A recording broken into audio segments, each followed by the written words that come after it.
Pilihan raya. Nak pangkah. Tapi silaturahim jaga. Boleh tak? Kau marah dengan YB tu, kau pangkah muka dia. Roni rosak.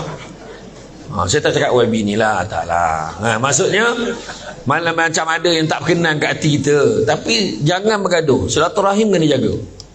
Oh, tak nak pergi sejid je. Tak nak pergi masjid dah. Oh, tak usah. Tambuh. Tak nak pergi. Sebab apa? Marah orang tu. Nabi tak ajar. Jangan geng dengan dia. Dia ni geng ketua kampung lama. Nabi tak ajar. Ingat jaga silaturahim. Apa masalah orang yang mutukan silaturahim? Pertama, doanya tidak akan dimakbulkan oleh Allah. Amalan baik dia tidak diterima. Sedekah pun tergantung. Mana nak? Itu sebab kena jaga. Banyak isu yang kalau kita tengok dalam bab ni. Itu sebabnya kita kena faham harta pusaka ni apa-apa jugalah harta-harta yang dipunyai oleh si mati semasa hidup, kemudian ditinggalkan untuk waris-waris dia. Tak kira lah sama ada harta benda, hak-hak dan apa-apa termasuk dalam miliknya setelah dia mati. Termasuk harta pusaka. Pertama, semua harta yang diperolehi oleh si mati secara halal.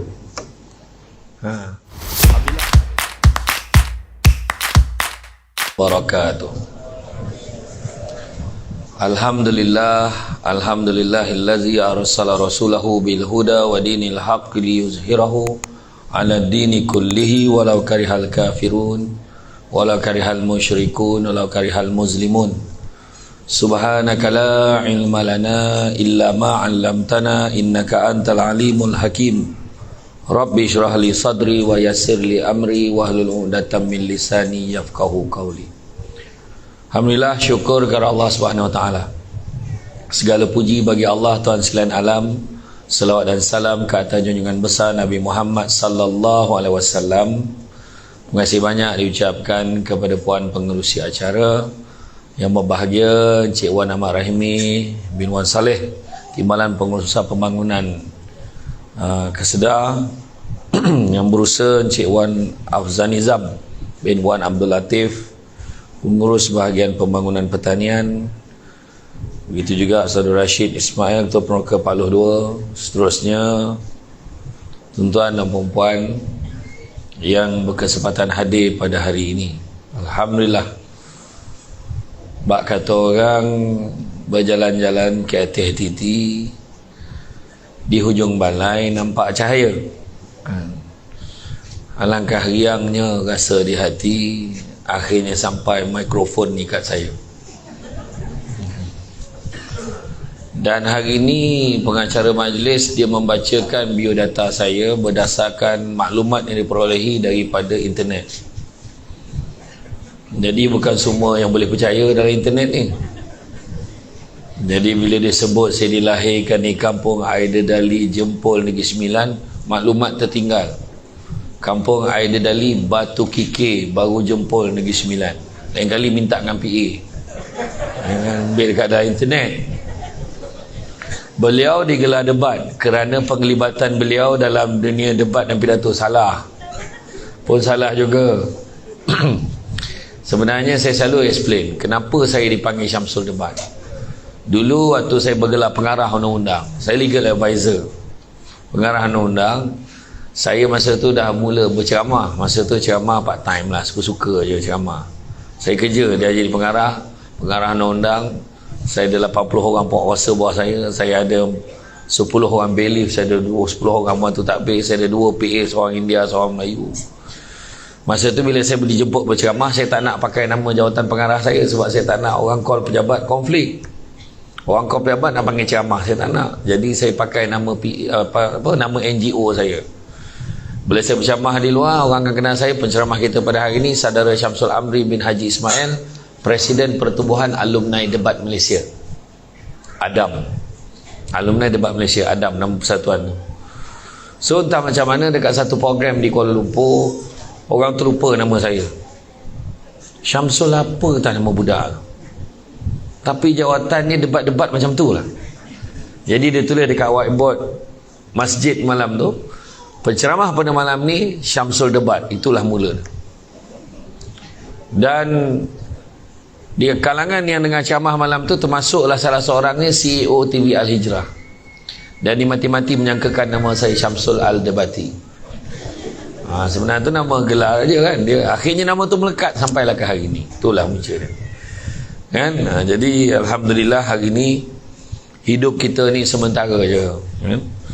Bak kata orang kan, dunia yang makin kita kerja makin lama makin kita tinggalkan. Kan? Orang-orang lama yang ada ni macam baru semalam aja meneroka tanah kosong yang tak ada apa-apa. Tetapi bila hari ni semuanya telah elok, semuanya dah ada kemajuannya, dengan mudahnya harga sawit pun dah naik, harga tanah pun dah naik, kan, tiba-tiba dia menjadi tumpuan sekali lagi. Malahan bukan semua orang yang beria-ia nak berbakti pada tanah, tapi ramai juga yang kerjanya nak menyapu, nak menjual, nak ambil hasil saja, tanpa betul-betul menyedari betapa besarnya jasanya tanah tu. Saya ni cakap tak direct lah, sebab saya cakap daripada Negeri Sembilan. Saya ni daripada Negeri Sembilan. Kata adat banyak kiasan ditunjuk dia, tetapi bukan. Bergulung pendek panjang dirantangkan, memang takkan faham kalau tak direnungkan. Jadi bila kita ni hidup dalam dunia ni, kena ingat satu perkara je, semua sementara. Kan? Cik Wan Ahmad Rahimi ni, Timbalan Pengurus ni, dah berapa kali bertukar dah Timbalan Pengurus ni. Nak tunjukkan sementara je. Samsul Debat ni pun sementara. 4 tahun lagi entah keluar Samsul Sebat pula ke. Kan? Samsul Debi, Samsul Debat, mana tahu. Kan? Jadi sementara. Tak ada benda yang boleh kita nak besar-besarkan. Yang kita rebutkan pun kadang-kadang benda yang tak ada apa-apa. Kalau tengok nak tak lama lagi kan ada satu perayaan besar akan berlangsung katanya. Pilihan raya namanya. Kan? Itu yang huru-hara semua YB ni sekarang ni. Semua program dia kena datang. Sebab tak lama lagi nak raya. Kan? Bertukar-tukar lah. Kejap YB ni, kejap YB ni. Bertukar. Sementara. Satu kali mengundi 3 Perdana Menteri dapat. Tak bertukar nama. Kan? Sementara. Ketua kampung pun bertukar-tukar, ketua peneraka pun bertukar-tukar. Jadi macam mana? Kan? Harta pun bertukar-tukar tangan pemilik dia. Kereta dulu baru sangat, akhirnya habis juga, rosak juga kereta tu. Sementara saya dulu jadi pengarah undang-undang, rasa hebat sangat dah. Orang tolong angkat barang saya, datang bertabik, ada driver, ada kenderaan rasmi. Hebat dah rasa. Sampai masa bersara, ada kad pencen saya tu, tunjuk dekat hotel dapat 10%. Malam tadi hotel Kesenar dapat free. Tidur sedap, tiba-tiba nak kena ceramah pula. Tu kan. Tahniah lah pada yang buat nasi lemak. Sedap nasi lemak kan. Sedap nasi lemak. Saya dah makan dah tadi. Dah minum dah semua? Semua dah minum dah? Dah. Apa takut dia nak jawab tu? Kan? Saya sebenarnya ni masuk hari ke-6 saya ceramah balik. Setelah 5 hari terlantar gitu. Sebab penat sangat hari-hari ceramah. Jadi yang 5 hari tu pun kena ganti balik. Kena ganti dapat, alhamdulillah, insyaAllah gantinya pada bulan 2 tahun depan. Punya teruk je jadual saya kan. Saya tak tahu kenapa jadual tu jadi macam tu sangat.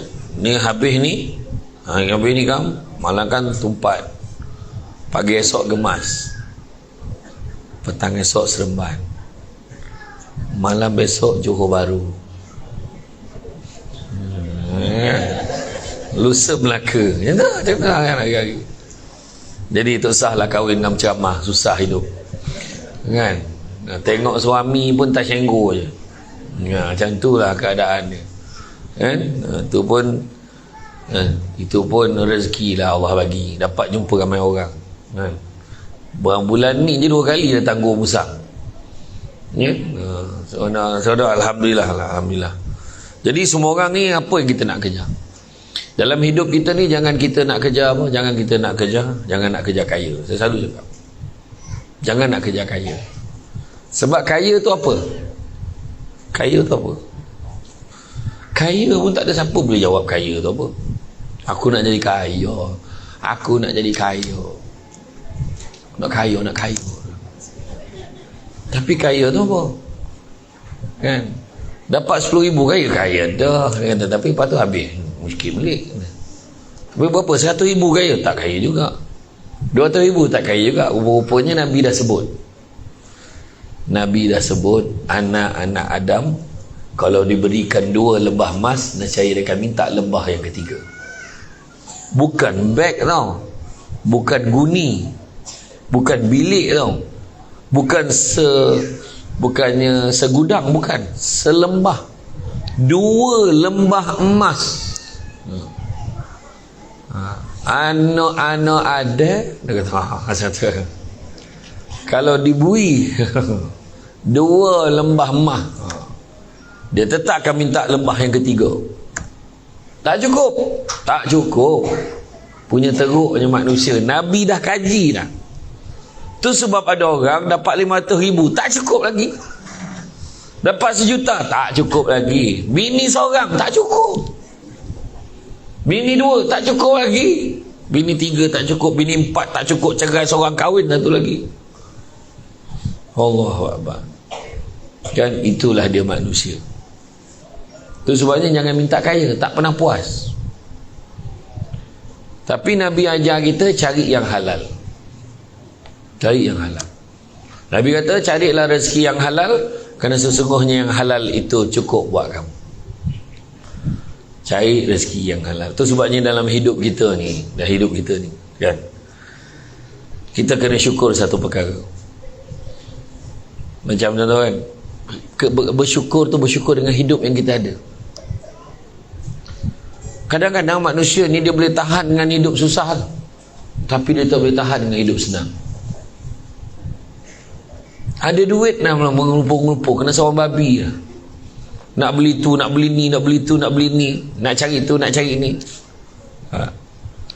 So belajar bersyukur. Manusia jadi tak bersyukur ada 3 sebab. Manusia jadi tak bersyukur ada 3 sebab. Pertama, sibuk tengok apa yang orang ada sampai terlupa apa yang kita ada.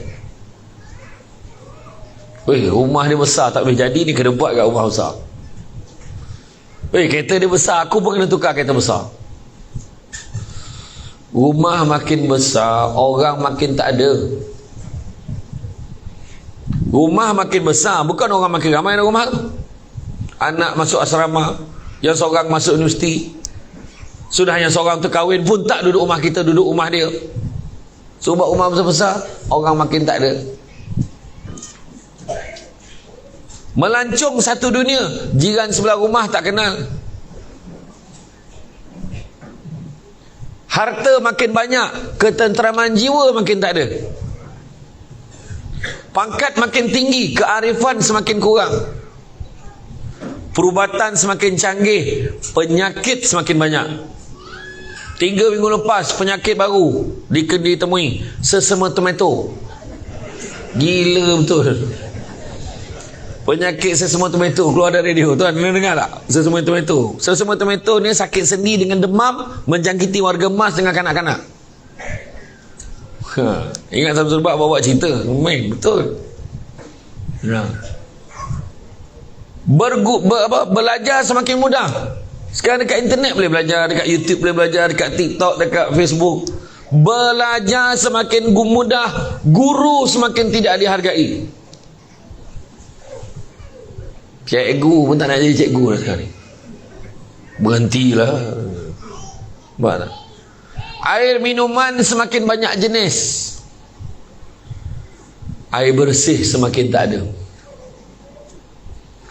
Air extra jos, tembici, tembikal leci, teh openg, kopi openg tu dah biasa. Saya dekat Sanakan dengan Abang Samsul rau-rau baru ni, air Dracula. Rupanya air tu dengan sirap ros yang merah mencarau tu, macam darah nampaknya, tu Dracula tu dia kata. Baiklah. Manusia semakin ramai, kemanusiaan semakin kurang. Buat baik semakin banyak, tapi kebaikan langsung tak dikenang hari ni. Macam-macam dah, kesedar buat, kesedar juga yang kena maki. Kesedar buat program panggil penceramah top 5 Malaysia. Saya tak cakap saya. Beria MC. Oh, bukan senang nak dapat penceramah seperti ini. Oh, kita bertuah sangat. Alah, nyampah aku. Dia punya nak jet penceramah, takut aku nak ceramah. Tapi bagus MC ni, suara dia suara ISO. Suara sesuai untuk jadi MC. Dia kontrol suara dia bagus, kan? Tapi nak beritahu lah, Samsul Debat setakat ni berpantun, tak pakai teks. Nak beritahu tu je lah. Tapi betul, bagus. Suara dia bagus. Memang sesuai lah untuk majlis-majlis rasmi, sesuai. Dia kena cari pair dia. Kalau lelaki tu suara yang garau, yang besar sikit. Dia tak boleh suara yang biasa. Assalamualaikum, selamat datang. Dia tak boleh. Dia kena bersama dengan ini, kita bersama dengan. Wah, macam tu. Dia kena macam tu. Dia nantilah. Itu teknik pengucapan awam lah. Tu sebab nama ni rehabilitasi komuniti. Dah banyak kali dah buat program ni kan. Rehabilitasi komuniti. Untuk makluman Tuan Ahmad Rimi, dia orang tak faham pun rehabilitasi tu apa. Ramai yang tak faham. Rehabilitasi ni salah satu proses nak memulihara, nak bagi kita di dalam diri kita ni fresh balik, ingat balik. Itu sebab dia jangan salah dalam tujuan kita mencari sesuatu perkara, kan? Kita ni kadang apa yang kita nak kejar dalam hidup ni, tu saya kata tu, first saya kata jangan sibuk nak cari kaya. Samsul Debat pun tak kaya mana pun nak cerita kaya. Ceramah kaya apa, masa pun tak ada, kan? Masa pun tak ada. Kalau boleh nak satu hari tu 48 jam, tak cukup juga. 24 jam sehari sama semua, 24 jam sehari, tapi semua tak cukup masa. Ayat dia tak cukup masa. Semalam hari report card, semua anak, tak ada seorang pun saya sempat pergi. Semua main penswastaan. Swastakan kepada adik-adik dengan rumah saya pergi. Hari ni anak saya semua ada game bola, ada ni, tak apa tengok. Suruh dia call, maklumkan keputusan berapa.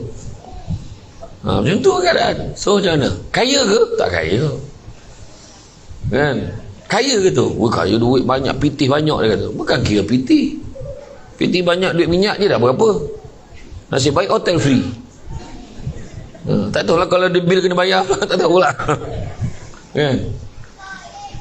Ini juga betul. Sebab kita kerja kaya, akhirnya apa tu cerita tadi, kan? Pendapatan semakin tinggi, ketenteraman jiwa semakin kurang.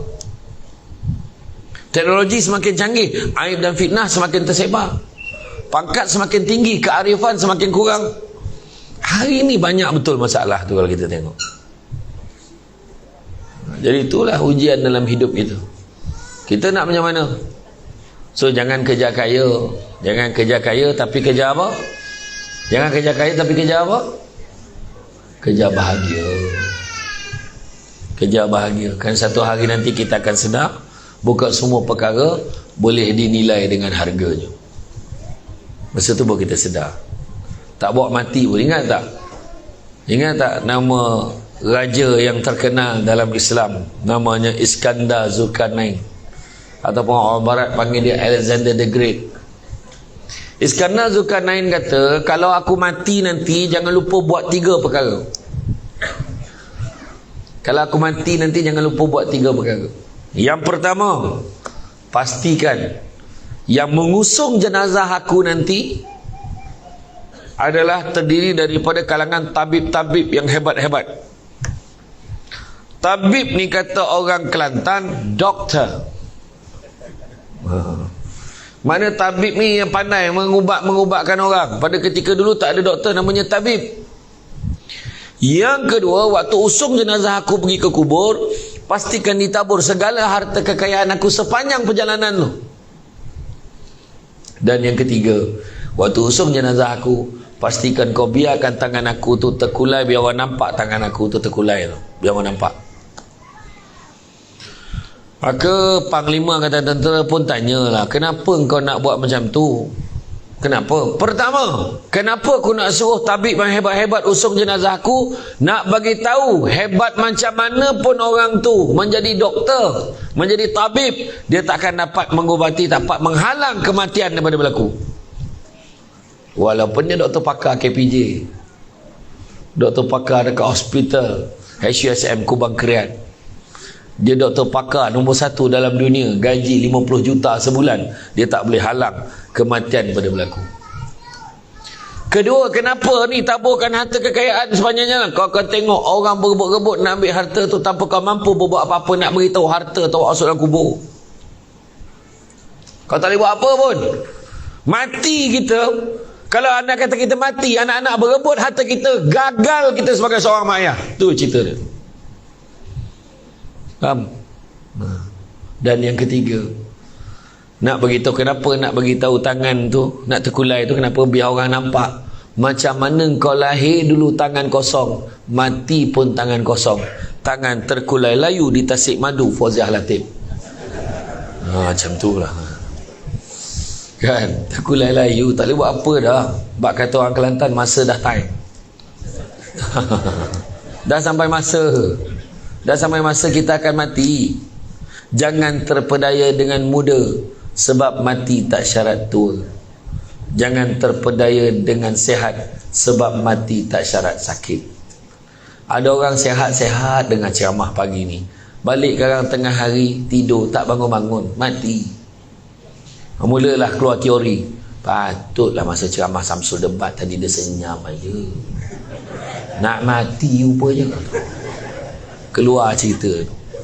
Tak pernah-pernah dia duduk belakang hari ni, nak mati pun. Contoh, siapa suruh belakang? Entahlah, aku tak tahu. Contohlah kan.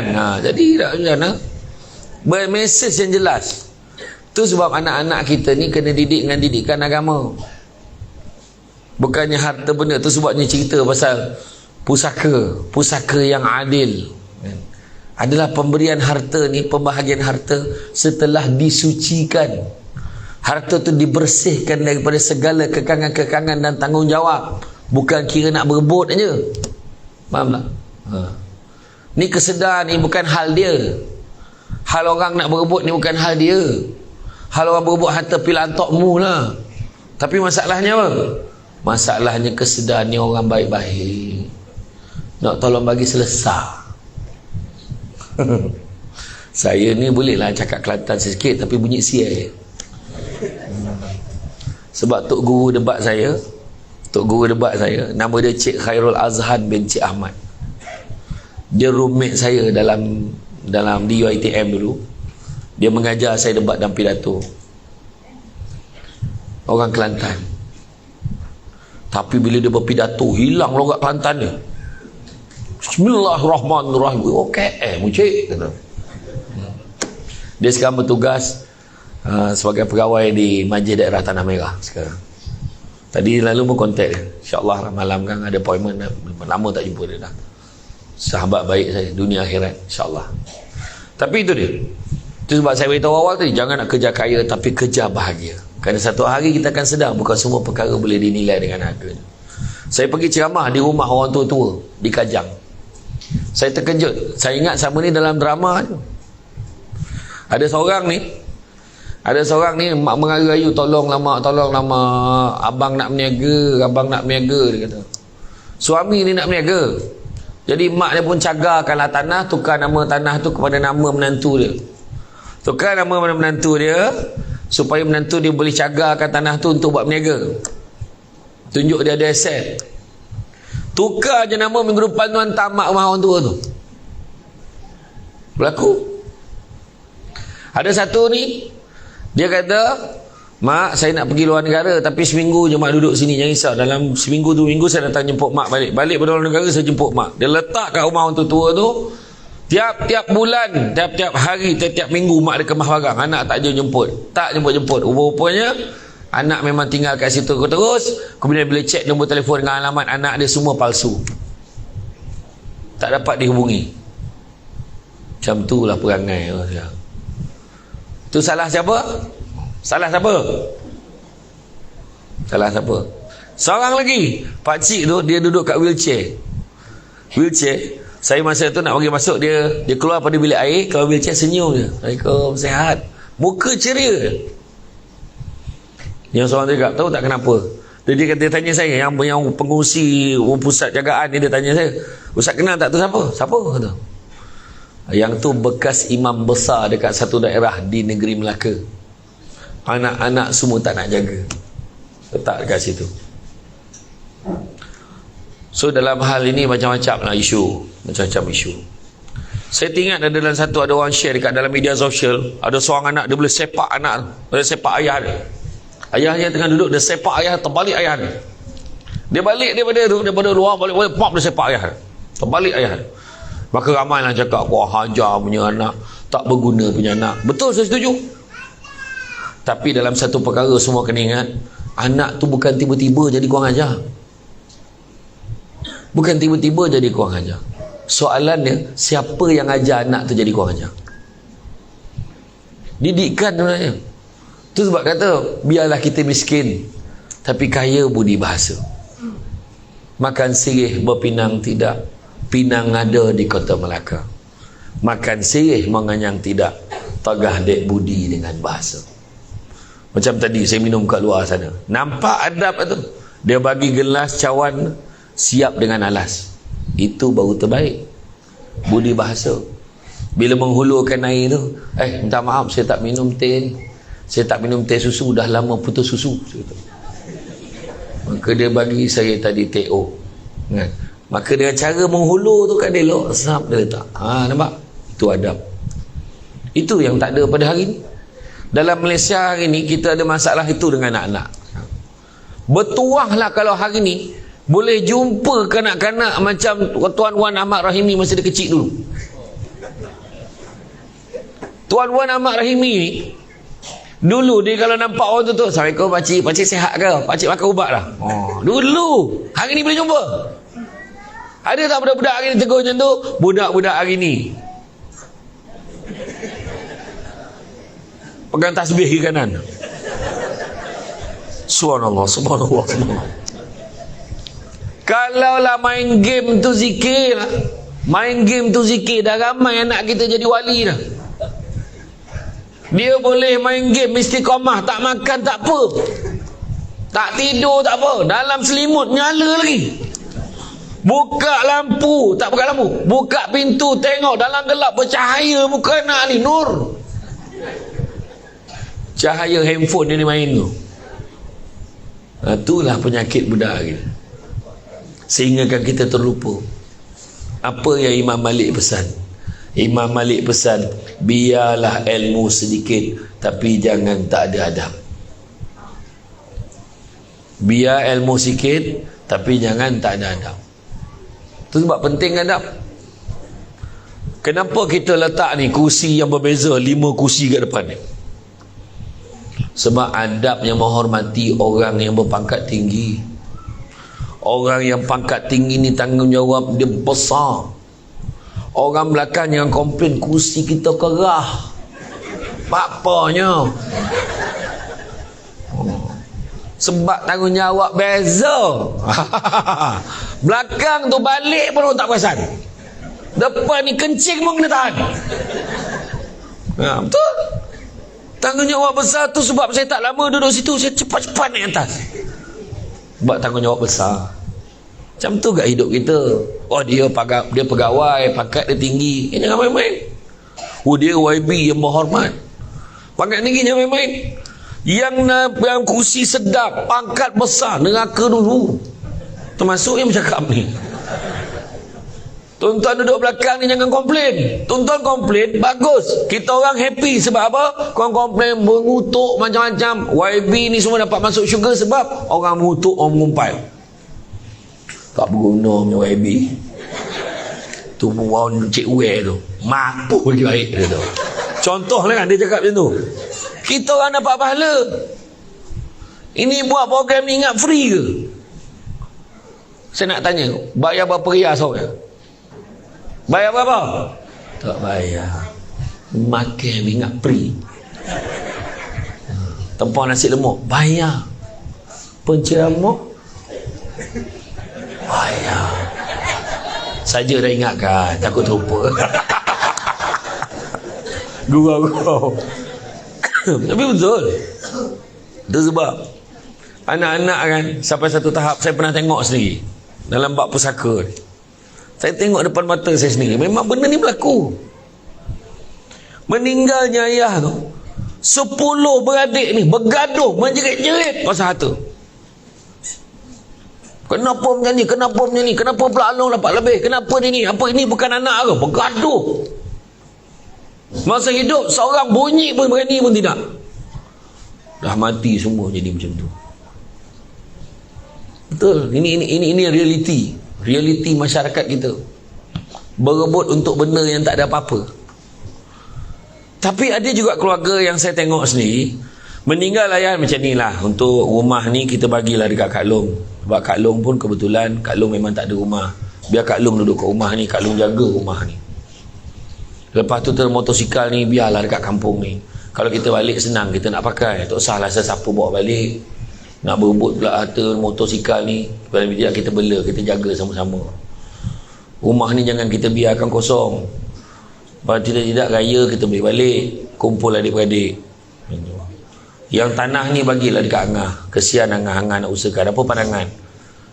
Angah tak nak. Angah tu pula, Angah tak nak, tak apalah, bagi dekat Alang. Alang katanya ni memang suka berkebun. Biar Angah usahakan tanah tu. Berebut tak nak ni. Yang penting semua diletakkan dengan keadaan yang baik. Sebab tahu benda apa? Sementara, saya cakap. Ada tu bergaduh, semua berebut nak letak nama. Akhirnya bila dia letak nama, 10 nama, mati seorang, problem. Satu tanah letak 10 nama. Kemudian seorang tu mati, meninggal. Sekarang nak tukar pada nama orang lain dah tak boleh lah. Payah, kena panggil 99. Cerita betul. Ada satu hamba Allah ni, saya sendiri yang bawa dia jumpa dengan peguam untuk settlekan hal ni. Ada satu rancangan tanah ni, ada tanah-tanah pinggir. Tanah pinggir tahulah, tanah yang macam, bukannya tanah yang elok sangat, memang tanah hujung semak belukar terbiak. Jadi adiknya kata, dalam 7 beradik, ada seorang adik bongsu kata, mak boleh tak bagi saya usahakan? Tanah tu pula kecil sangat, nak letak nama semua orang tak boleh, letak satu nama. Jadi adik dia kata, boleh tak bagi dia usahakan? Adik-beradik lain nak ambil lah. Kau nak ambil free pun ambil lah. Tanah tu tak ada siapa nak, dia kata. Tanah dekat lereng, tanah semak samun terbiak, nak buat apa situ, dia kata. Jadi apa yang adik ni pun tak apalah, adik nak usahakan. Jadi maknya pun tanya adik-beradik, setuju. Semua sign tukar, bagilah kat adik tu usahakan. Adik ni pun usahakanlah. Mula-mula dia tolak tanah, kasih clear. Lepas tu dia tambak pula bagi kata. Keluar duit dia ni. Lepas tu diusahakan tanah tu, dia buat JV agreement, joint venture agreement dengan satu pemaju. Dapatlah banner 4 unit rumah kedai 2 tingkat.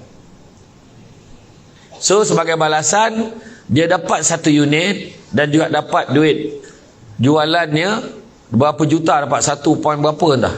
Kemudian bila dah dapat tu, rumah yang satu lot kedai dia dapat tu pun dia jualkan sekali. So dapatlah hasil hampir-hampir 2 juta. Adik-adik lain tak nak tadi. Dia kata tak nak. Tapi bila dah dapat hasil, adik ni fikir-fikir, dia tak nak lah makan seorang, nak bagi semua adik-adik merasa. Yang seorang dapat 22, yang seorang dapat 30, seorang dapat 24, seorang dapat 18, seorang dapat 17. Lebih kurang macam tu. Apa soalan nak tanya? Apa soalan nak tanya? Kenapa tak sama kan? Saya pun tanya soalan yang sama. Kenapa tak sama bang? Dia tanya. Sebab dia orang dulu pernah pinjam duit saya, tak bayar lagi, saya tolak siap-siap. Betul. Tapi dia bagi, memanglah kalau ikut 35 dia bagi. Bila dia bagi itu sebab syarat aja, sebab ikutkan dia orang tak nak. Tapi bagilah, bagi merasa ikutkan dia nak bagi 35 seorang. Tu dia tolak. Ada tu berhutang, memang banyak pinjam duit dengan dia, dia dah tolak saya siap. Okey dah tu. Jadi bila dah tu, alhamdulillah semua dapat duit, semua cakap terima kasih. Cuma di suatu hari di hari raya, satu hari di hari raya, berbincang yang dapat 25, dapat 35, dapat berapa, dia kata tanah tu daripada nama mak dulu, sepatutnya kena bagi sama rata. Patutnya 1 juta lebih tu kena bagi sama rata. Wahal mula tadi semua tak nak. Betul tak? Jadi 6 beradik bersetuju pakat kongsi sama-sama bawa bayar peguam tuntut kat mahkamah minta dengan adik ni.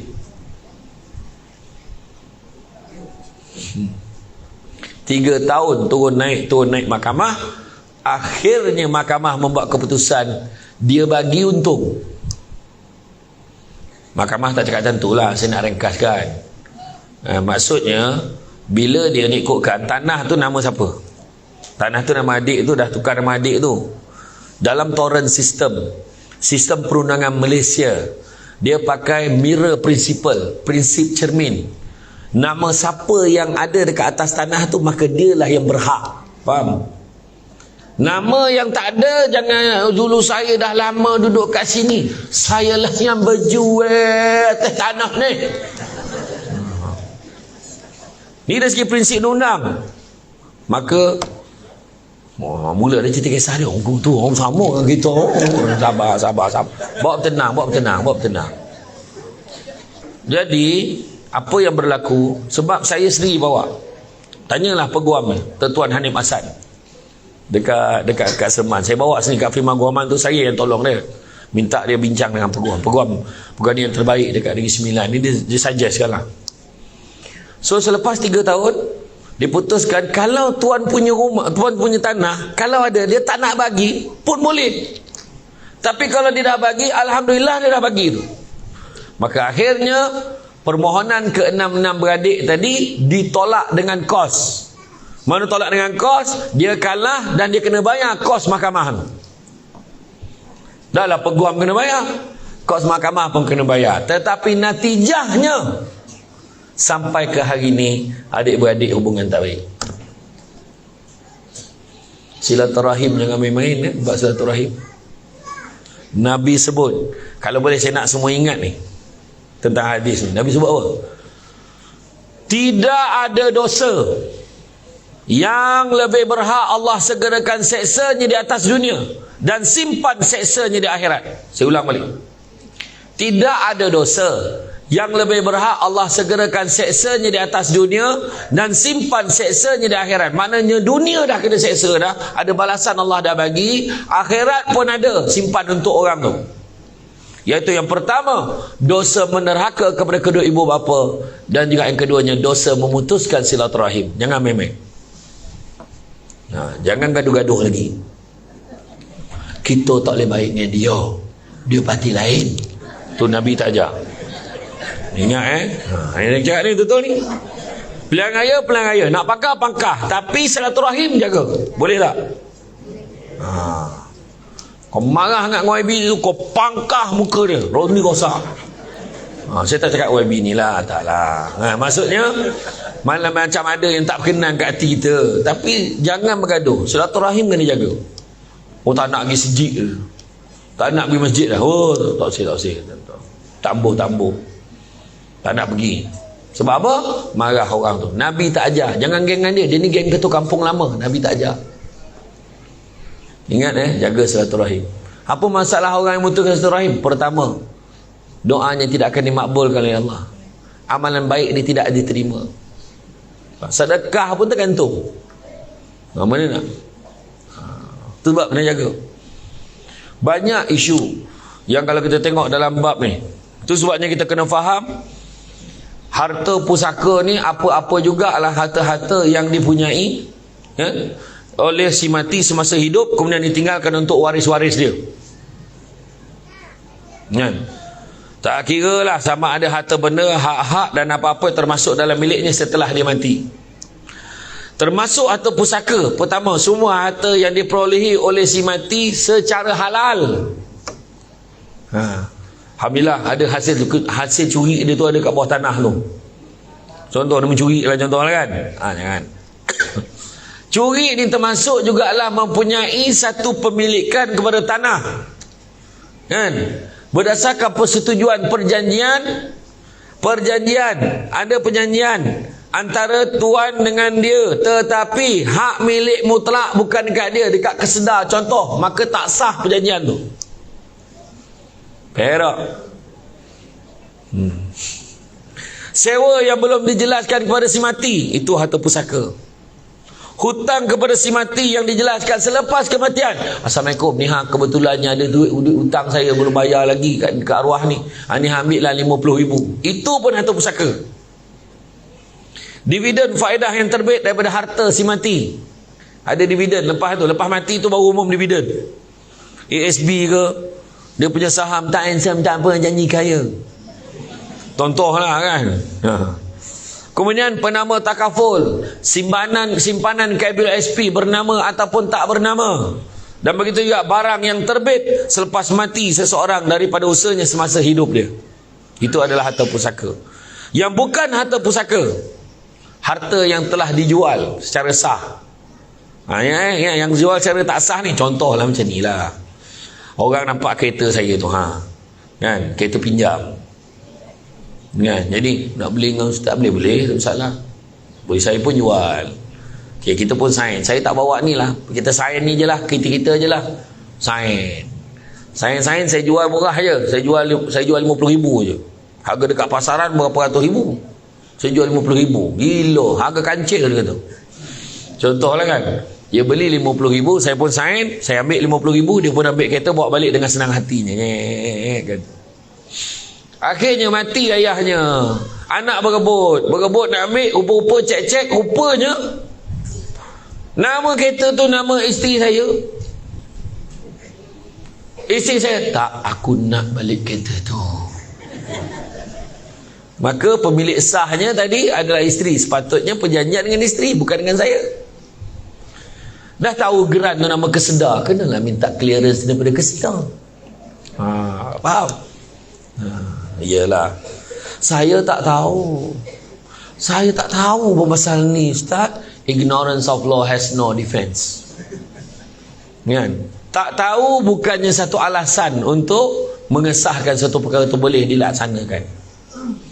Kemudian imbuhan, pampasan, sagu hati, kemudian tu bukan dikatakan sebagai harta pusaka. Pencen terbitan bukan, begitu juga bayaran perkeso bukannya harta pusaka. Jadi makna kata, apa yang penting kita kena faham, kan? Sebab-sebab mempusakai harta adalah perkahwinan, keturunan dan juga Islam. Halangan menerima pusaka, membunuh tak boleh. Dicekik bapak tu mati supaya nak dapat. Contoh, maka terbukti dia yang membunuh, maka dia tak dapat. Dahlah membunuh tak dapat pula. Berlainan agama dan juga murtad. Syarat-syarat mempusakai harta, mestilah pemilik harta mati dan waris hidup ketika pemilik harta mati. Kan? Mana penerima tu hidup, dia dah mati, dia tak boleh terima lah. Nak terima macam mana dalam kubur menyalak ni? Tak boleh. Jadi apa pun, dia tak saya sebut tadi harta yang bersih. Apa maksud harta bersih? Bersih daripada apa campuran, tuntutan dan hak pihak-pihak lain. Tu bersih. Makna tak ada lagi. Sebelum nak bagi, kena clear dulu. Termasuklah clear dengan kesedar. Kesedar juga. Nah, kalau tanah-tanah membabitkan kesedar lah. Sebab saya rasa tanah-tanah ni kebanyakannya gerannya ada pada kesedar. Dan kesedar dah maklumkan lah, tanah ini tidak boleh dijual, tidak boleh dicagar, tidak boleh dipajak, tak boleh ni. Melainkan dengan apa? Dengan kebenaran dan perakuan daripada pihak kesedar. Jadi kena sedar. Faham? Bergaduh-gaduh kiri kanan depan belakang tu tumbuk berdarah apa semua. Sekali kesedar tak luluh pun tak boleh kak? Rujuk pada kesedar. Payah lagi ni kak? Dia tak apalah payah pula. Baguslah macam tu. Maknanya ada pihak yang memelihara dan nak memastikan hak itu tidak jatuh ke tangan tidak sepatutnya. Berterima kasihlah pada kerajaan yang telah fikir lama, dah berpuluh tahun dah fikir sebelum benda tu berlaku hari ini. Faham? Saya ni bukannya dapat apa-apa benda, dapat pangkat penghargaan apa-apa daripada kesedar hari ni. Cepat camah ni baliklah. Kan? Tapi nak bagi tahu, Bersih tu bersih daripada pencampuran tuntutan hak pihak lain. Pusaka yang diuruskan dengan adil, maksud adil tu meletakkan tanah, harta, pusaka ni kepada yang berhak, itu adil. Ada orang sanggup tipu dokumen sebab dah memastikan dia dapat, maka itu tidak halal, tak berhak, maka siaplah besok akhirat besok. Hidup tak lama. Contoh, pembahagian juga perlu menitik beratkan ihsan kepada yang lebih memerlukan. Kadang-kadang kenapa bagi, macam saya cerita tadi, bagilah kat Long, kesian kat Long tak ada BT, kesian kat Long, dia susah, dia rumah pun tak ada, kita semua dah ada rumah, contohlah, bagi. Sebelum harta tersebut dipusakai, pengasingan pemilikan harta, semak dan pastikan harta itu betul-betul harta si mati. Kena cek betul-betul.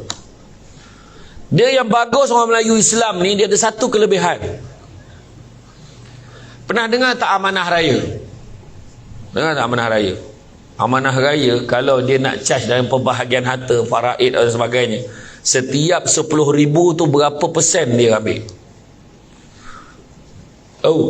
Tapi hebatnya orang Melayu Islam di Malaysia, bila kita ada harta yang bernama bukan kereta, bukan motor, bukan duit, bukan jokong emas, tapi kalau ada tanah walaupun sekangkang kera, sekangkang beruk,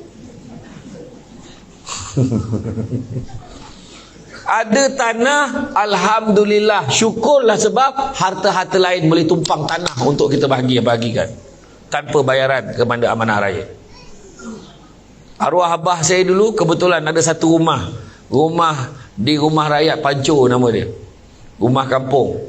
Dan bila abah meninggal, disebabkan ada tanah, alhamdulillah, motosikal, kereta dan semua aset-aset lain boleh tumpang dekat rumah tu. Masuk dalam mahkamah pentadbir tanah tu, tanya, okey, sekarang motor ni macam mana? Motor ni bagilah kat mak, yang ni bagi kat Balong. Saya lah Balong. Motor tu ada pun tidak lagi dah. Motor tu dah jahanam. Motor ni dah tak ada rupa, memang habuk pun tak ada dah. Dah hantar kat bengkel dah jahanam, hantar kat tukun. Yang tu yang saya dapat. Tu bahagian saya. Nak beritahu. Maknanya kita mudah bila orang Melayu Islam di Malaysia ni ada tanah tu sebab tanah penting. Jangan sibuk nak jual aja. Orang kalau tak ada tanah, cuba tengok apa berlaku dekat Filipina. Dekat Filipina bergaduh, berperang antara Melayu Mindanao ni dengan puak-puak Kristian ni. Berperang, akhirnya berdamai. Bila berdamai, alhamdulillah dah tak perang lah. Tapi tanah-tanah semua Kristian ni. Orang Islam tak ada dah. Indonesia pun sama. Teruk. Di Malaysia ni je satu-satu lagi negara yang masih lagi orang Islam betul-betul mentadbir dan menjaga kebajikan orang Islam dengan sebaik-baik. Itu pun sibuk nak bagi kawan lain. Pening kepala. Pening kepala kan. Jadi makna kata betul-betul harta tu adalah harta si mati. Jadi makna kalau ayah tu meninggal dunia, dia ada tanah dekat Kesedar ni, paling tidak tanah tu boleh dijadikan sebagai sandaran untuk kereta, untuk apa semua masuk kira dekat situ sekali. Pertama, pengurusan pengkebumian wajib gunakan harta si mati. Ingat tau. Pengkebumian wajib guna harta si mati. Cuma masyarakat sekarang kebanyakan pakai duit sendiri. Tak apalah, keluar, tak apalah. Kan? Jadi waris tu sanggup keluarkan duit sendiri tanpa sebarang tuntutan. Tapi sebenarnya boleh nak tuntut kembali kos-kos pengkebumian dari harta si mati, dibolehkan. Cuma masyarakat kita yang kadang-kadang tak tergamak nak buat. Tak apalah, tapi tu hak sebenarnya, boleh, tak ada masalah pun. Yang kedua, menjelaskan hutang. Settlekan hutang-hutang dulu. Dan hutang-hutang melalui proses, sebelum nak melalui proses pusaka, lansaikan dulu hutang-hutang si mati. Kalau si mati berhutang dengan adik-beradik, adik-beradik nak tuntut bahagiannya, kena buktikan hutang tu dulu. Dulu dia ada pinjam duit saya waktu makan kat kedai Abu tu dulu. Dia pinjam dalam RM50. RM150 dia pinjam masa tu. Menterdarah. Apa RM150? Makan apa? Mahal betul. Makan nasi dagang kat Kelantan murah je. Nasi dagang kalau makan 5 bungkus pun baru berapa? Sampai buncit kembung perut pun tak sampai 1,5. So buktikan ada, oh ni memang ada bukti ni, ni resit dia. Mana ada orang simpan resit? Kan? Tu belum cerita lagi hutang suami isteri. Kena settle tu dulu. Ada tak hutang suami dekat isteri? Dulu rumah ni memanglah nama arwah, tapi renovate buat jamban. Renovate buat jamban, renovate buat ni. Pun dia pinjam duit saya. Tapi masa hidup arwah ni dulu bukan pinjam. Abang, janji rumah kita cantik, pakailah duit saya ni. Pakailah duit saya ni. Ni bagi pinjam kan? Tak ada lah, saya bagi je. Buatlah lawak. Tapi bila dah mati, tiba-tiba jadi pinjam. Pun tak boleh. Itu kita dengan Allah. Kita mungkin boleh tunjukkan dokumen. Kita tunjukkan bukti pengeluaran duit. Kan kita tunjukkan. Kalau hakim setuju, terima. Kita sumpah memang betul kita apa. Kalau hakim puas hati, maka setuju, tolak bayar dulu duit renovation. Suami dulu beli kereta, down payment pinjam duit kita. Suami ni mau pinjam dengan kita. Kita catat tu, orang perempuan kena ingat. Mana yang suami sebut nak berhutang, pastikan simpan bukti tu. Menurut kajian dalam Malaysia, suami mati dulu. Jadi orang perempuan jangan kasar-kasar dengan suami. Tengok muka teruk ni, nampak tu. Tak tahu kenapa ibu tunggal yang ramai dekat Kelantan je tengok. Kan Kelantan, Terengganu, Negeri Sembilan sama satu Malaysia ni. Persatuan ibu tunggal banyak, persatuan bapa tunggal mana ada. Kan? Jadi kalau apa bagi, kalau betul pinjaman suami pinjam tu catat, tulis, buktikan, suruh suami sign kalau boleh. Iya, kadang banyak kes berlaku, kan? Wajib lansaikan hutang tersebut. Jika duit simpanan tidak mencukupi, contoh duit yang cash yang ada tak cukup, maka kena cairkan harta-harta yang ada untuk membolehkan hutang-hutang tadi dibayar. Cuma tinggal lagi tergamak tak? Itulah orang Melayu kita. Tak apalah, biarlah, itu hutang lah. Malah pula nak claim, malah pula nak tuntut. Tapi kalau betul hutang, tuntutlah. Kemudian selepas selesai hutang, dah boleh buat pesaka belum? Belum lagi. Harta sepencarian pula. Kena asingkan dulu. Kena kira. Harta sepencarian, harta alih dan tak alih yang dibeli atau diperolehi dalam tempoh perkahwinan. Contoh tanah, rumah, kereta, kelengkapan rumah tangga seperti set perabot, TV, mesin basuh dan sebagainya. Kira itu harta sepencarian. Bila meninggalnya arwah ni, yang lelaki ni meninggal, mak mentua pun kata aku nak rumah ni. Boleh ke tak? Boleh, sebab dia ada bahagian. Cuma kebanyakan hakim dia akan kata kalau nak rumah ni bukan rumah kesedar lah, rumah lain. Rumah kesedar lain cerita ni, kena tanya kesedar. Tapi rumah yang lain ni, maksudnya rumah ni yang nama dia, yang memang dia beli, contohnya dia nak rumah tu, boleh. Maka akan bagi jurunilai untuk buat penilaian value tanah tu berapa, rumah ni berapa harga dia hari ni. Katalah harganya 200,000, memang tak ada lah rumah 200,000. Katalah 400,000, paling rendah lah ni 400,000. Maka hakim putuskan kalau betul nak bayar 400,000, 200,000 tu maknanya 200,000 bagi dekat menantu yang dia nak suruh keluar dari rumah tu. Macam tu. Kena buat nilaian dia. Kemudian harta peninggalan si mati boleh jadi harta sepencarian si mati bersama, walaupun harta tersebut hanya dinamakan atas nama si mati. Contohnya nama suami, tapi isteri kata tu harta sepencarian. Mak dia pun kata dia tak berhak, sebab dia tak ada sumbangan pun dekat tanah ni. Rumah ni dia tak ada sumbangan, mana dia dibayar apa pun. Dia tak bayar, tapi dia kemas, dia menyapu, dia lap tingkap, dia sental bilik air, dia yang panggil orang cat rumah, dia panggil orang sapu-sapu, dia lapkan kipas punya sawang, semua dia yang bersihkan. Itu memang diterima hujah itu oleh hakim sebagai sumbangan secara tak langsung oleh isteri ketika suaminya masih hidup. Saja ya nak bagi ilmu. Oh, jadi kita berhak lah atas tanah dia. InsyaAllah nak beritahu. Apabila matinya seorang anak Adam, harta-harta si mati, wang simpanan, rumah, kereta dan lain-lain perlu digunakan. Keutamaan telah digariskan oleh undang-undang hukum syarak.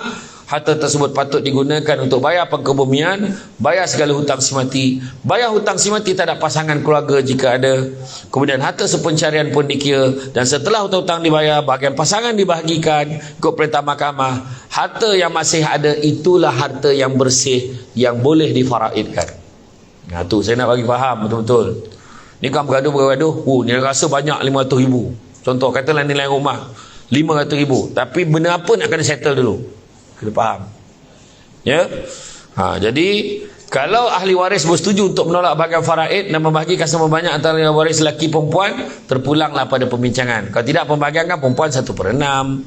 Yang ni ada yang 1/3, 1/4 kan. Jadi mana kata kalau pembahagian tu setuju, tak apalah kita orang tak nak bagi macam tu, kita nak bagi sama rata. Kalau semua setuju, tak ada masalah.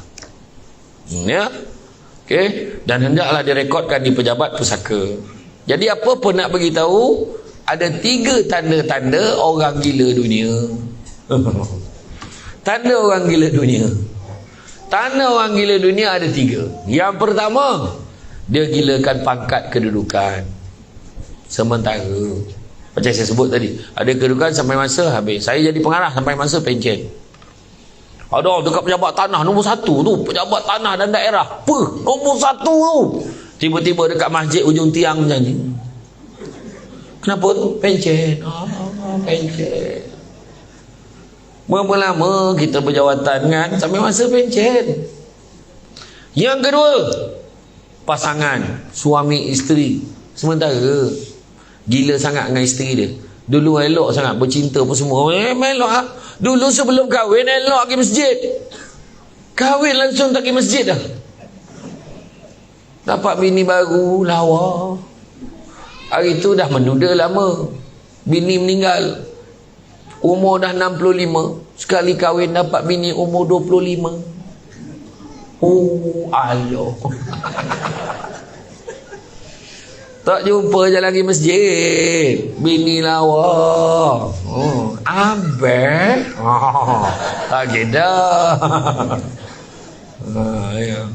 Abang ni sejik ke? Tak jadi lagi masjid. Dah. Tak jadi. Tidur. Nampak? Sampai masa lawa berapa lama, tak lawa juga sudahnya.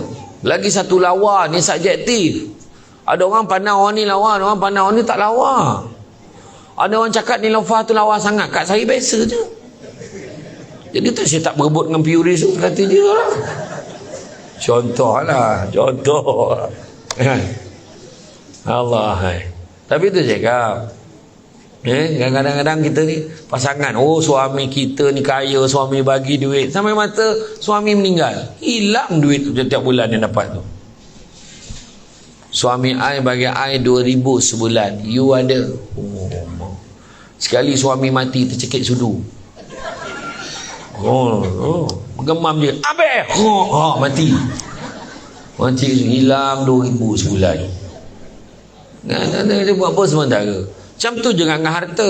Rumah, kereta, sampai masa rosak. Rumah dulu yang kita tengok dekat kawasan kita ni kawasan apa? Paluh kita nampak, rumah ni lawa. Dulu lah kata, rumah ni cantik, aku ada duit nak buat rumah macam ni. Sekali hari ni orang peduli pun tak rumah.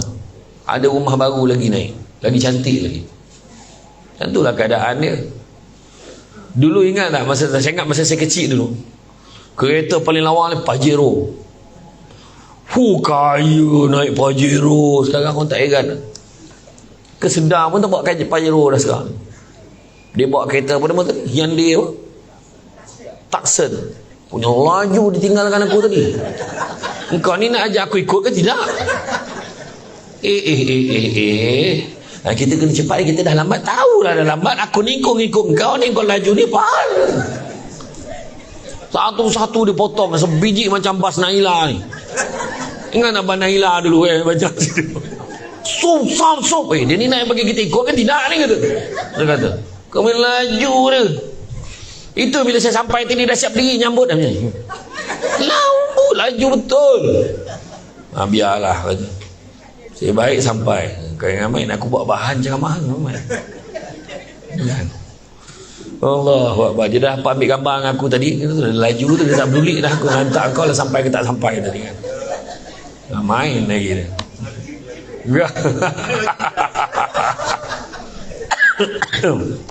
Gurau. Jadi semua sementara. Jadi sebab saya kata tadi, jangan kita kejar. Ni semua dunia. Kalau boleh lebih berhikmah, lebih beragama, lebih beradab tu yang penting. Tu sebab Nabi kata biar ilmu sikit tapi jangan tak ada adab. Jaga adab kita. Kadang-kadang nampak harta pusaka tu pilih, fikir apa yang terbaik. Di segi agamanya kita fikir. Agak-agaknya kalau aku buat macam ni, Nabi approve tak? Macam tu ke? Kalau buat ni betul tak cara aku ni? Adil ke tak adil? Contohlah. Contoh dulu pernah berlaku ayah kita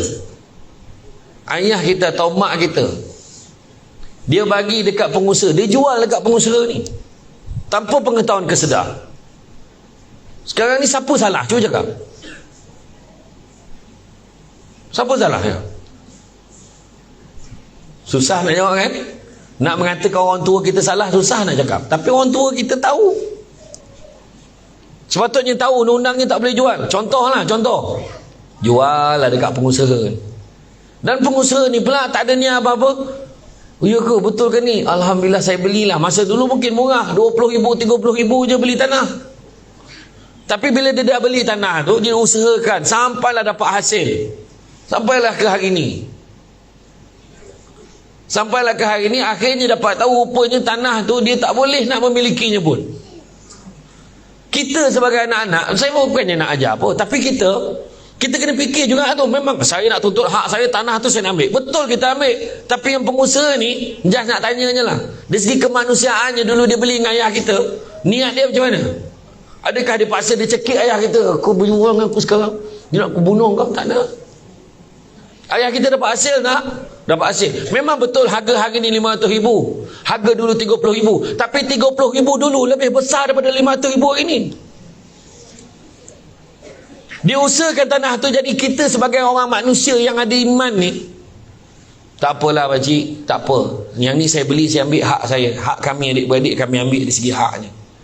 Tapi sudilah kiranya kami adik-beradik setuju, bagilah sedikit pampasan terima kasih sebab tolong usahakan tanah ni. Mungkin macam tu. Saya tak paksa. Ini budi bicara. Supaya nak orang tarik rambut ni jangan putus.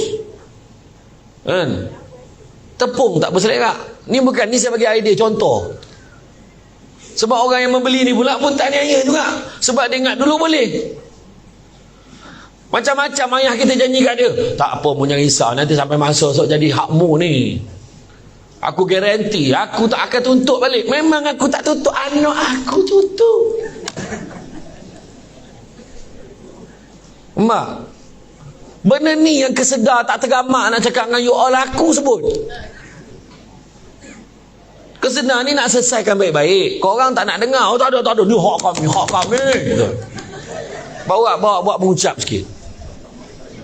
Sebab harta dunia ni adab kena jaga. Ingat tak dulu ketika zaman Nabi dulu, Nabi hijrah pergi ke Madinah, Nabi persaudarakan puak Ansar dan Muhajirin. Salah seorang puak Ansar ni jual satu tanah. Ada satu kisah dia jual tanah ni kepada puak Muhajirin yang berhijrah ni. Jual tanah, dia beli tanah, dan beli tanah pada ketika itu dia nampak dekat tanah tu ada satu peti. Dalam peti penuh dengan emas, perak, tembaga, harta bernilai. Dia boleh cari balik tuan rumah, tuan tanah ni. Tuan, aku nak beli tanah aja. Ni peti ni kau ambil. Ambil balik peti ni. Tengok adab. Cuba kalau kita, bang, ada peti. Kita anak kita. Peti kita. Itu kita. Masalahnya pada ketika itu adab dia kata, tuan, saya nak beli tanah aja, peti ni tuan ambil. Tuan ni, tuan punya peti ni. Hei, jangan. Kau dah beli tanah dengan peti-peti kau punya, ambil lah. Bergaduh tanah. Kalau kita kata bodoh lah, ambil lah kata.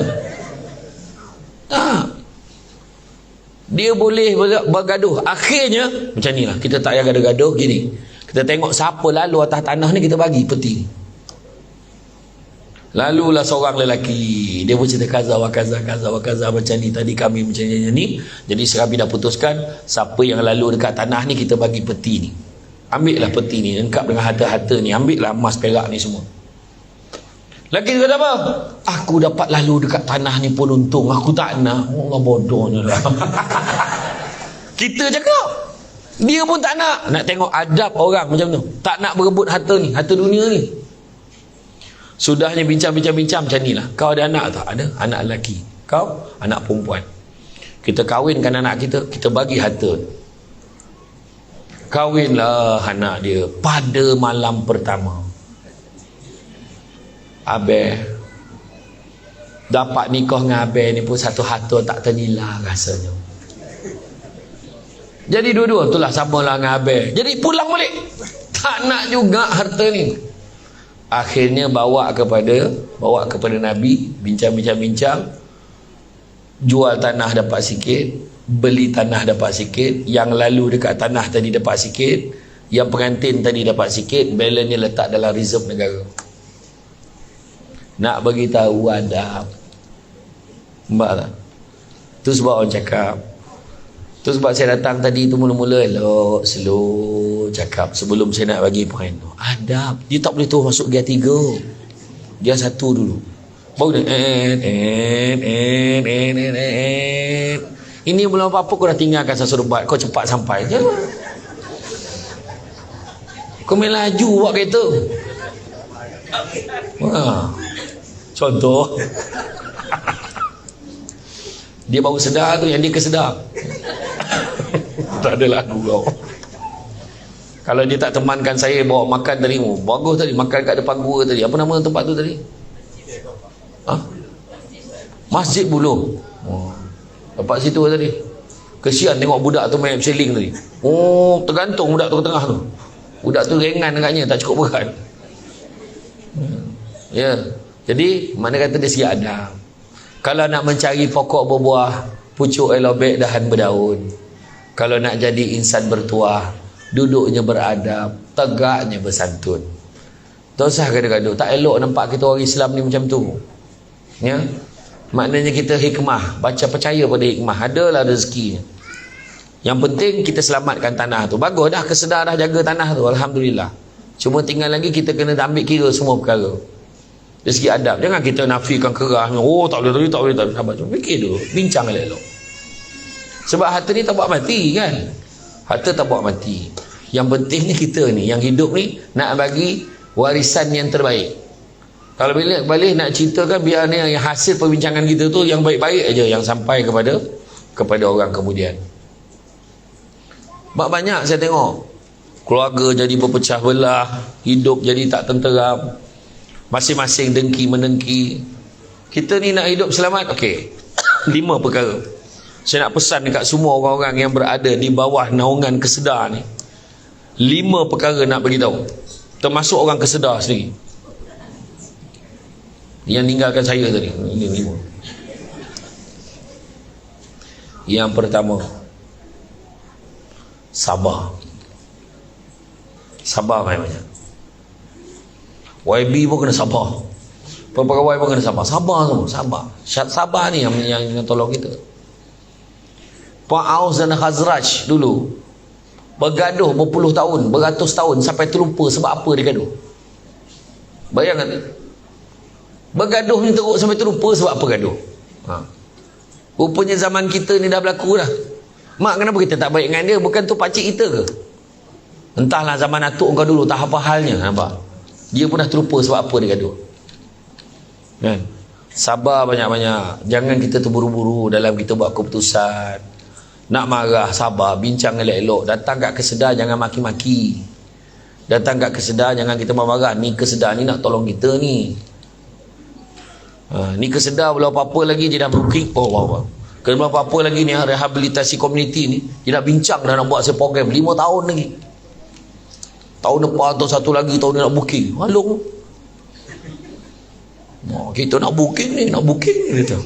Tadi saya dah bincang dah tadi, saya beritahu boleh macam mana cara nak buat. Buat terus program 2-3 hari, terus tanya mana lagi topan program nak, supaya saya tak adalah penat datang satu tempat. Yang punca saya tumbang hari tu Sebab apa itu, saya balik turun daripada Sandakan,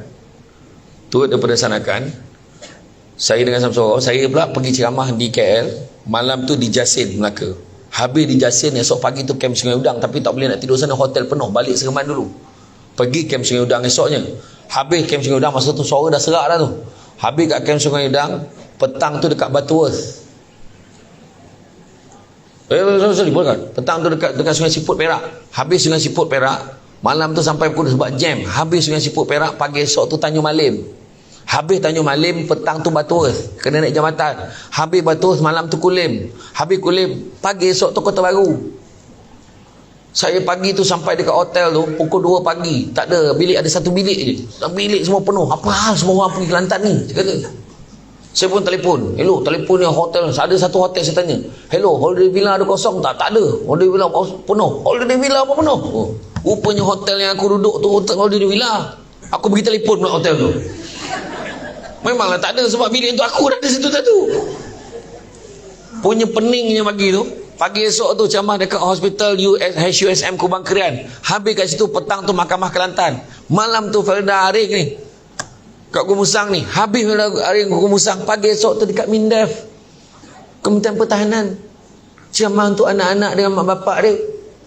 Habis pagi tu tengah hari tu IMU Medical University kat Bukit Jalil. Malam tu dekat Bahau, ingat lega dah Bahau Negeri Sembilan. Pagi esok tu Pekan Pahang, petang tu Bera. Malam tu Bahau, lepas tu Mengacau. Lepas tu yang langsung tumbang 5 hari tu. Habis 5 hari tu dah rehat, kuarantin kat rumah duduk. Minta doktor keluarkan surat. Baring, rehat, suara nak bagi, suara tu keluar balik. Ni pun ada isi sikit lagi batuk-batuk kan. Ceramah balik semula, terus Cameron Highland. Gila betul. Pagi Cameron, malam Johor Bahru. La ilaha illallah. Macam tu lah hidup Samsul Lebat. Bini tak syenggo je kan, hari-hari ceramah tengok bini orang. Itulah masalahnya. Tapi itulah dia kan, alhamdulillah. Tapi satu perkara lah, dapat jumpa saudara-saudara, dapat jumpa semua sahabat-sahabat baru, ayahanda, abunda baru, dapat jumpa, alhamdulillah. Jadi itulah pesan saya. Hidup kita ni pertama sabar je, sabar.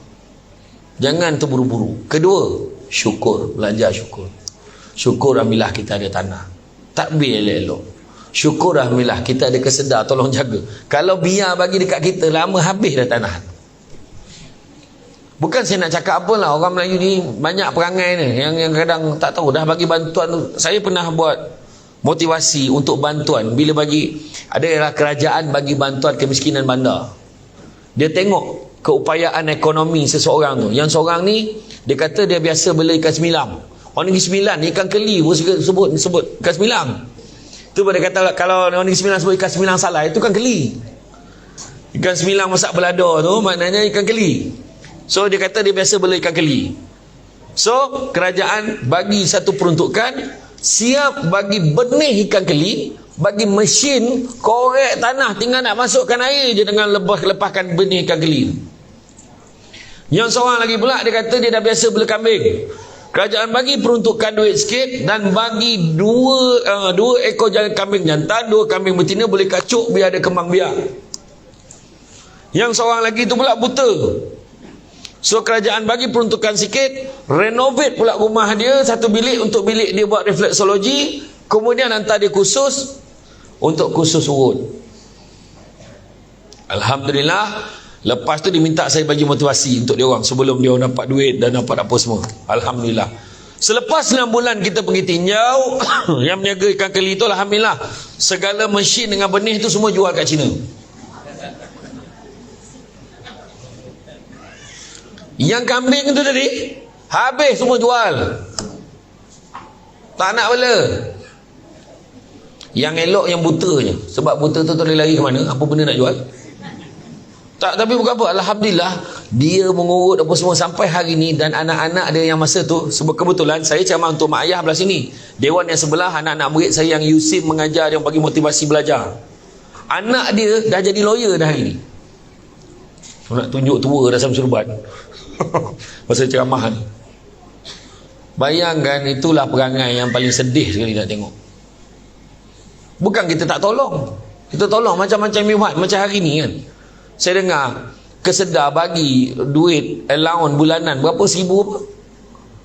1,000 sebulan. Orang Felda tolak hasil, tolak ni, you all dapat one off bagi terus tanpa tolak hasil. Apa hal tak syukur? Apa nak lagi? Bagus tak bagus? Kesedar cakap bagus lah. Bagus lah. Gini cak. Bagus, terbaik. Betul. Itu semua usaha kerajaan nak bagi mudah pada rakyat dia. Tu kena ingatlah. Yang ketiga, tawakal. Serah pada Allah, bagi yang terbaik untuk kita. Jangan berebut-rebut. Yang keempat, redha apa juga ujian dan dugaan yang mendatang. Cantik dipandang bulan mengambang. Bulan mengambang, terang di awan. Kalau dah hidup namanya orang, takkan lari ujian dan dugaan. Sabar banyak-banyak, redha dengan apa Allah bagi kat kita. Percaya ada hikmah. Dalam pada kita tengok orang lain mengusahakan tanah tu, hikmahnya rupa-rupanya Kesedar jaga tanah kita, ada hikmah dia. Dan kemudian sambil tu tak ya pula, kita dapat pula allowance lagi, dapat bayaran setiap bulan RM1,000. Alhamdulillah, siapa nak bagi? Tak tolak pula. Tak kira ekonomi teruk ke apa, ke harga sawit masa tu rendah, jatuh, naik ke, tak kira terbalik, tertonggeng, tak kira, dapat RM1,000. Hikmah. Kalau kita baca hikmah, kita tak adalah melalak nak marah Kesedar kan. Tanam tabu di tepi rumah, cabut ubi sampai ke akar. Kalau hidup membaca hikmah, selaut garam terasa tawa. Itu Ada satu program saya, Local Agenda 21, masa saya jadi pengarah dulu dengan bos, buat Local Agenda 21, nak bantu ibu-ibu tunggal. Ramai ibu tunggal ni, kesian. Ibu tunggal muda pula tu, nak kerja kat luar tak boleh, kena kacau lah, itulah, inilah, anak menyusu lah, macam-macam. Jadi apa yang kita buat? Kita bagi polybag ni. Polybag yang anak-anak benih tu kita bagi. Kita bagi dalam 200 bag. 200 bag. Kemudian dia kena siram kat rumah, siram kat rumah. Tumbuh aja, menetas dia keluar ya, dia punya bertunas ya keluar, maka pihak PBT akan beli balik daripada dia RM10 satu pack. So kalau 200 kali 10 berapa? Berapa?